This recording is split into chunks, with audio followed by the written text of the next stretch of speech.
Le ministre gabonais de l'enseignement supérieur de l'éducation nationale, Patrick Moudiama Daouda, a récemment décliné à Libreville les principaux axes sur lesquels va reposer la nouvelle année scolaire et académique 2020-2021. Dans sa feuille de route, 11 principaux points font office de socle pour une année scolaire et académique influencée par le Covid-19. Il s'agit entre autres de la proclamation des résultats des examens du CEP, du concours d'entrée en 6e et du BPC. L'innovation majeure de cette année scolaire 2020-2021 sera découpée en 2 temps. Le premier allant de novembre à mi-mars et le second de fin mars à mi-juillet 2020. Sur le volet sécuritaire, Patrick Moudiama Daouda a annoncé la mise en place d'un dispositif de sécurité anti-violence scolaire assuré par un certain nombre d'agents recrutés par le ministère et qui seront formés pour la circonstance, tandis que les surveillants s'occuperont quant à eux de l'aspect purement pédagogique. La sécurisation sanitaire qui incombe aux établissements sera assurée par la fourniture de tout le matériel y relatif.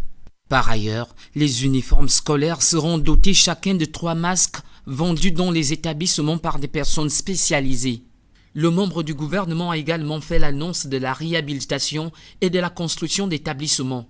Ainsi, la livraison de ceux en cours de réhabilitation et ou d'extension est prévue pour le début du mois de décembre 2020 au plus tard. Quant à ceux en construction, leur livraison est programmée pour l'année scolaire 2021-2022.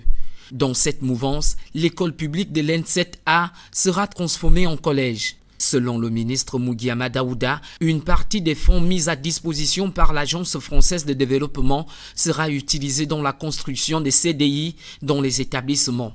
Faut-il le rappeler, l'AFD, à travers le programme d'investissement dans le secteur de l'éducation, appuie le Gabon dans sa politique de construction d'infrastructures scolaires et d'amélioration des conditions d'accueil et d'enseignement des élèves. Au sujet du dossier des vacations, le ministre a tenu à rassurer les ayants droit en annonçant qu'ils seront désormais payés avant la rentrée des classes.